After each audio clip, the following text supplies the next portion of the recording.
Good afternoon, guys. Welcome to this episode of Happiness After Codependency.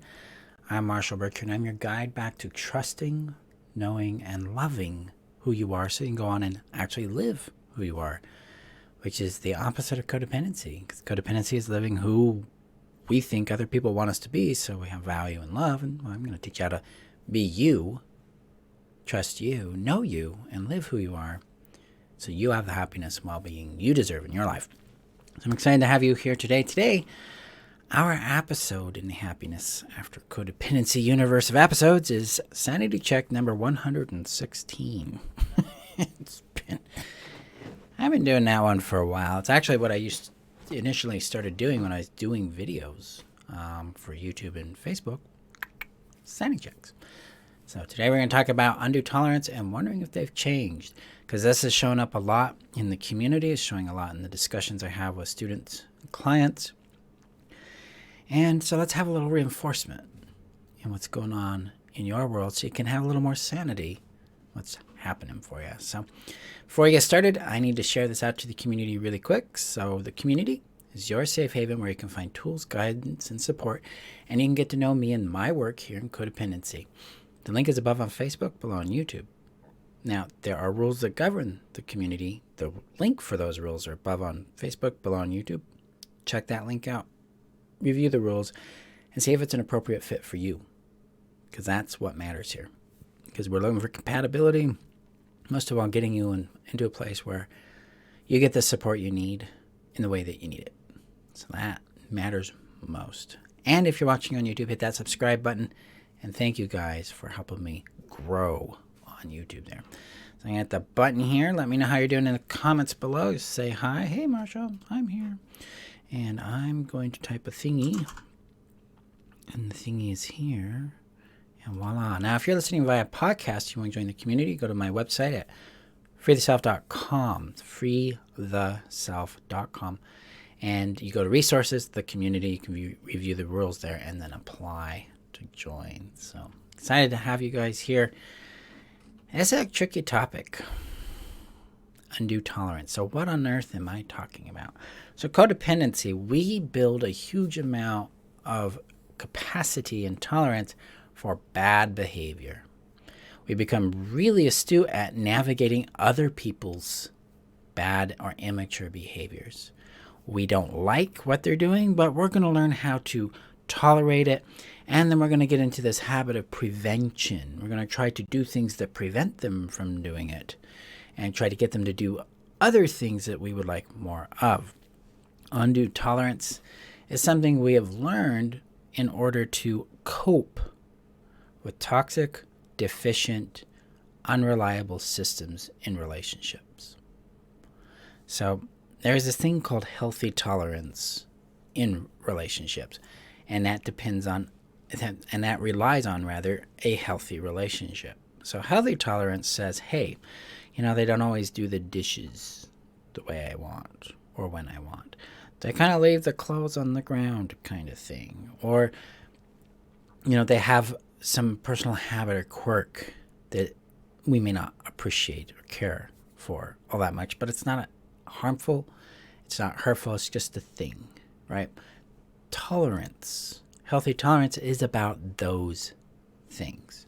It's about the nature of the person because they're an individual, you're an individual, and there is some level of healthy tolerance to the characteristics and quirks we bring to a relationship and that others do. These are not things that hurt us. These are not things that harm us. These are not things that leave us feeling confused, crazy, feeling unsafe in our world. These are things that are just kind of like, okay, well, that's what they do. Undue tolerance is building tolerance for things that harm us, for things that hurt us, for things that affect how we feel about ourselves, that affect our safety, our health, our wealth, our well-being. And this is where abuse, deliberate or indirect neglect show up. Just neglect in general. They don't have a proactive engagement with you. You're not being seen and valued for you or for what you contribute. They feel entitled to things from you. You feel obligated to give it to them. They create fires in your world that you have to put out. They don't take accountability. They don't express integrity in their actions and choices. They don't express empathy with the impact they have on your world. And we, in codependency, the fawn response, builds tolerance to these things because, hey, one, if I start speaking up, I'm going to get more of this back at me. So that makes things scary, right? Makes things more unsafe. Secondly, it's better than nothing. Thirdly, maybe they'll change.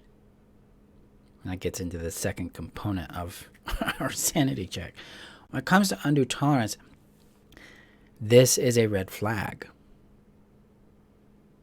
This is what we are ignoring. We're ignoring the pain that the relationship is introducing into our world. We're becoming tolerant of the pain, thinking that that is what it takes to have a relationship. I'm not surprised a lot of us think that way. I know I did because that's what I saw.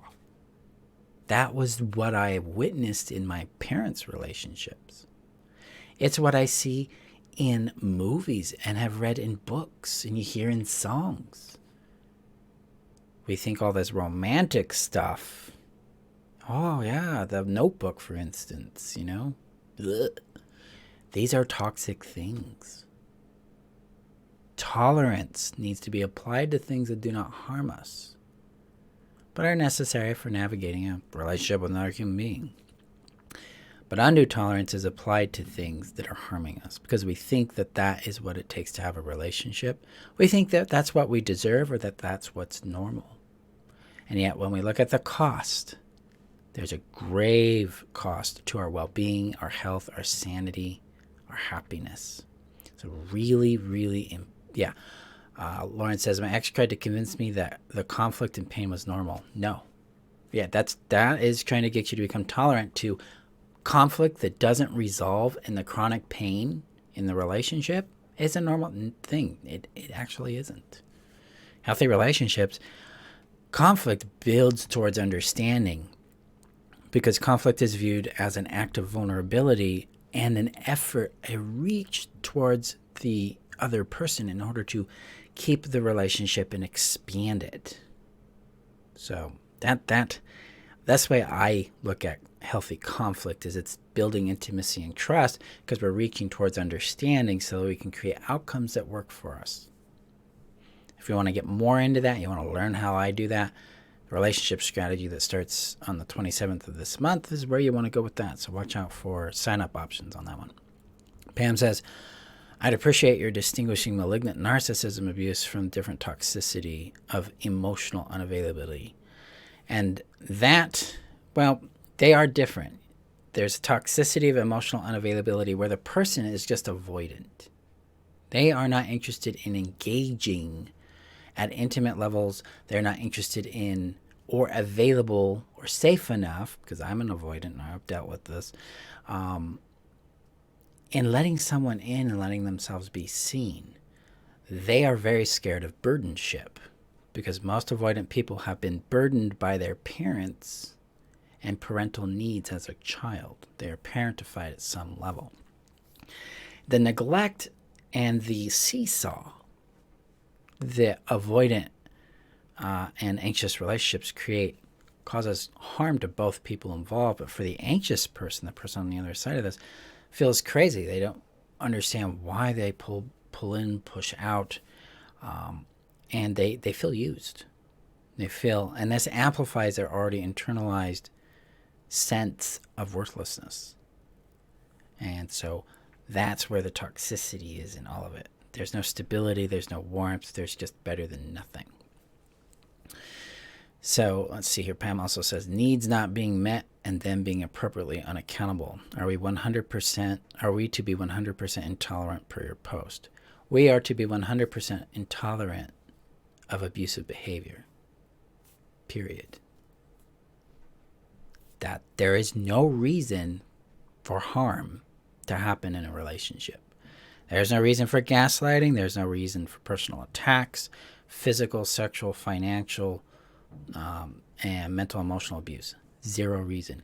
There is no reason for the come closer, push away dynamic.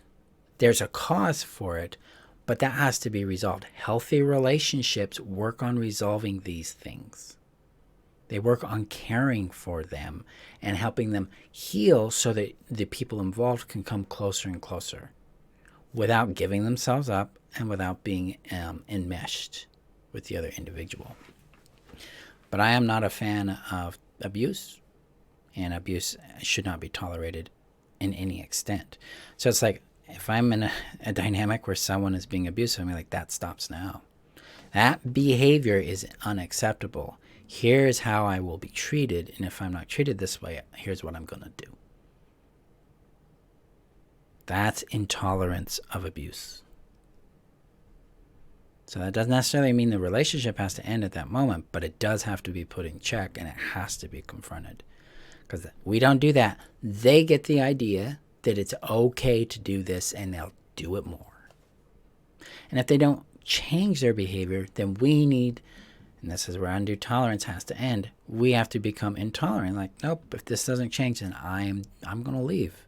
I cannot be in a relationship where people do this. Sorry. My needs, my value, what I desire will be, I respect and value these things, and I won't be with people who don't.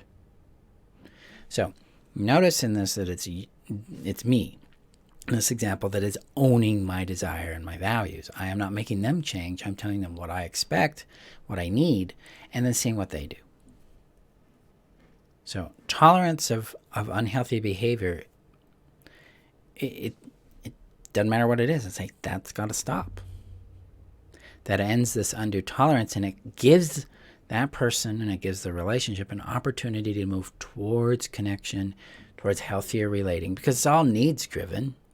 Got a need, and then the behavior the person's employing to try to get the need met, that's where the problem is. So it's not what we want generally, it's how we want it that causes drama, right? So we have to bring that home. And when someone's behavior they're employing to try to get a need met they have hurts us, harms us, that's what we call out. You say, hey, I know you want time or you need space, but the way you're doing it hurts me. This hurts me. I need it done this way. Then I'll feel loved, I'll feel valued, I'll feel cared for. And that's what matters. That's what we need to support and care for in our relationships. And if people are available for the feedback and available to grow in that, then you're going to have a relationship that can thrive. But when it comes to undue tolerance, it's not our job to tolerate someone else's maturity level or where they're at. It's our job to say, hey, no, this has to stop now. And it's up to us to check ourselves in this. Am I tolerating things that hurt me, that take from me, that do not nurture me? Because we have to become accountable to ourselves, because we're the ones with the limit. So we can't sit around and expect them to see it or to acknowledge it or to magically change. We have to assert this into our lives. It's got to be this way. So that's critical there. And that leads us to the second component, is the hope, the fantasy that they'll change. People, when they change, when real change happens, it's persistent, it becomes reliable, it includes an expansiveness of awareness in the person. They're like, I was doing this thing and I see how it was impacting you. I was seeing how it was impacting myself and others. They get a relationship to the outcome of their choices and actions that it reveals to you. They have processed it. They have an understanding that, this behavior was creating hurt or harm, and what I really wanted was connection or joy or clarity or something. And then they're persistent at applying the change. They may not be 100% on time all the time, but they're getting it, and you can see the effort, and they own it when they fail, and then they double back and they're like, okay, I'm gonna put more effort into this. I'm gonna keep going at this till I get it mastered. That's change, guys. It's not like, oh, I changed. No. We want what we trust in relationship are patterns of behavior, results, and impact, not people's claims. The behavior has to show up as a pattern, or it's not reliable. And so when we think about, how they changed, I mean, maybe they're an ex and they're treating their new person with all these things that you never got. That should be a red flag to you. That should be like, wow, I dodged a bullet. Because a lot of times in codependency, we internalize that, I wasn't worthy of that. That wasn't, I didn't do it right. This person must be doing it right. That isn't true. Because especially with skilled, manipulative people, they will, it's the glowy thing. They present the glowy thing from the ugly fishy. The glowy thing shows up and they rattle it around and here comes the prey. And then they take the effort they need to secure their supply, especially if we're talking about narcissistic individuals. That's what they're going for. And so, of course, they're going to present publicly a certain way because that is their shiny thing. That's their mask. That's how they get their supply and the attention they're seeking. Internally, though, behind the scenes, that poor person is going to go through the same dynamic you went through because they're the same person. That person hasn't changed. They're just demonstrating something different in order to get something. Now, if we're dealing with emotionally unavailable people, then we're dealing with someone who has a certain amount of capacity to be available and then withdraws from that capacity and that availability because they don't know how to deal with proximity well. They don't know how to manage their space and proximity, their vulnerability, and their need for intimacy and closeness and their sense of individuality. And so that's where you get this push-pull seesaw going on with those. So yeah, it's really important to connect with the fact that it doesn't matter if they could change. It doesn't matter if it looks like they did. What actually matters is your lived experience of that relationship. That matters because that is real, that is valid, that is legitimate. And that doesn't mean you did anything wrong.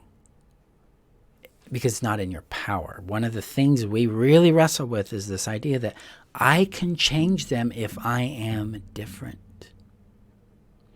And this comes from the programming we receive that's like, you made me feel, you made me do. So in our minds, like, well, if I'm making them feel this, maybe I could make them feel that thing over there.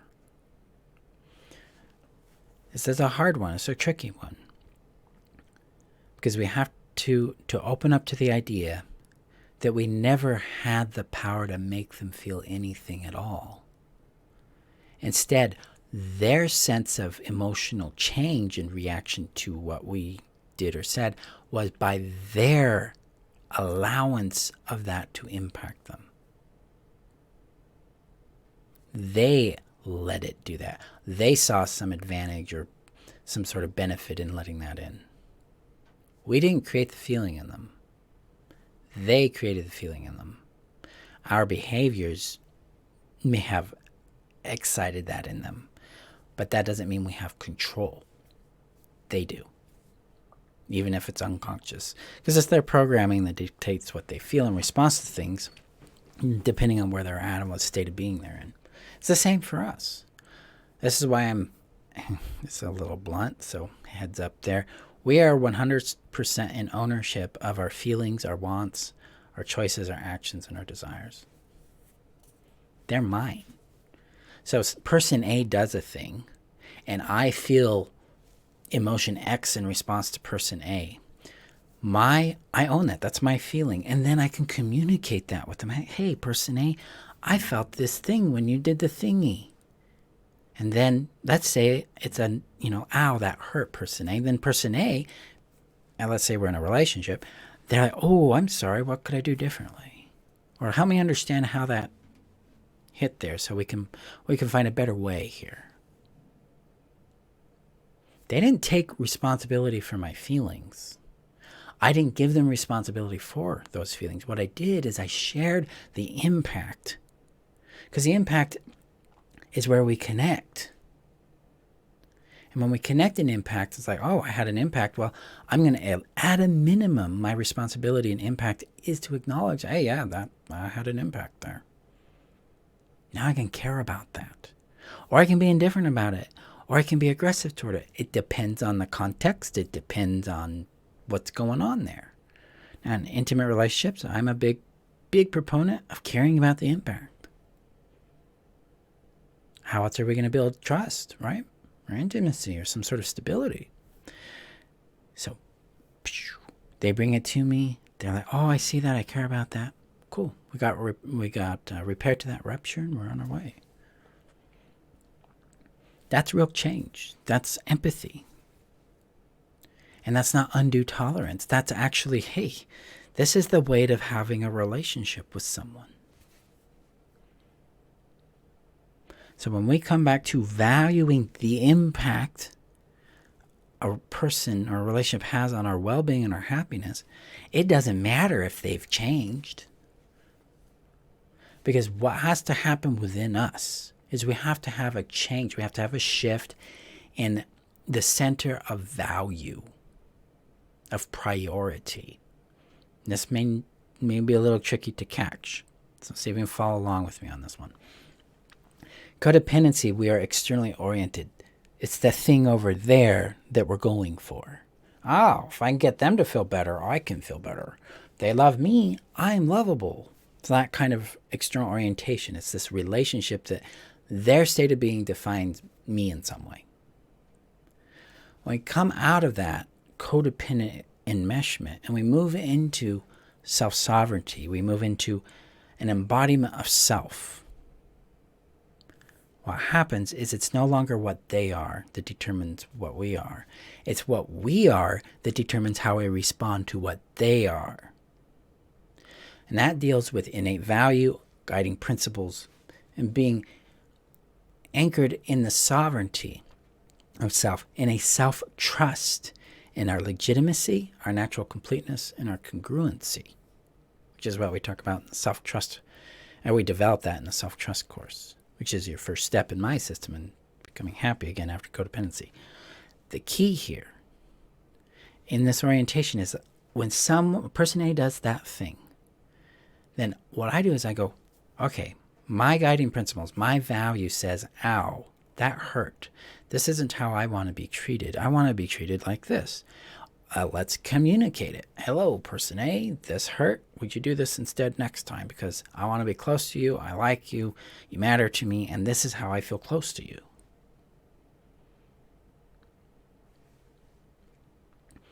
That is me coming from my value center of, okay, this is who I am. This is who they are. What do I need to maintain or build or expand the connection I have with this person? So when it comes back to this idea of did they change, undue tolerance, what shows up here is it doesn't matter anymore if they changed. It matters if it impacts you. It matters if, hey, does having this person in my life still, what does my body say to this? Because what I've found is, especially with students and clients that are well down that road, they're like, I don't want that person back in my life. They could turn into Gandhi and I don't care. That's because they're aware of their own well-being first. They're aware of all that matters is, hey, my body's scared of that person. It doesn't trust them. And you know what? I don't need to give them any more of me, even if they've changed. Because their change doesn't entitle them to that, and it doesn't obligate me to that. What matters to me is I'm focused on my world, my values, my happiness. So at this point, it doesn't matter if they've changed or not. What matters is you're oriented to your happiness, to your healing, to your completeness, so you can move on in your world and enjoy the things that matter to you, because that person no longer has a defining value in your world. So check the comments here. So Lauren says, I didn't play out reactive abuse when I point out toxic patterns and abuse. the definition of abuse was attempted, patterns were invalidated, and self-reflection refused, so I had to break away from my own. I don't like that term, reactive abuse. I don't. An individual in an abusive relationship who is being harmed and reacts to that harm is trying to defend themselves. So this idea of reactive abuse is not a thing for me. I look at this as, well, you put me in a cage and you keep smacking me in this cage, I'm going to bite you. It's defense, not, reactive abuse. And I've seen a lot of toxic individuals use reactive abuse as a means to gaslight the reactions the abused individual has towards the abuser. So, yeah, be mindful of that. Our work here, my friends, is to embody our own accountability so that we can say, hey, I've got undue tolerance here. I need to stop tolerating this, and I need to confront it so that I can get an honest experience about this relationship so I can make an honest choice from it. And I need to get out of their yard, out of the fantasy of maybe they'll change or have they changed or they're behaving differently with that person, and come back to my yard, come back to your yard, and orient towards your own value, your own life, your own well-being. Because codependency is always in their yard. Self-sovereignty is in yours. It is. It's complicated, Pam. I just... This takes a lot of detangling. And even underneath that, it takes experience at some level to see that, healthy experience, not healthy, and getting the difference, differentiating it. So it really gets into the body and the nervous system. So we're on a mountain climb here, my friends. This is stuff that's taken me time. I had several years of work to really grasp because I had to get experience into it because there's nuance and there's contextual relevancy and yay.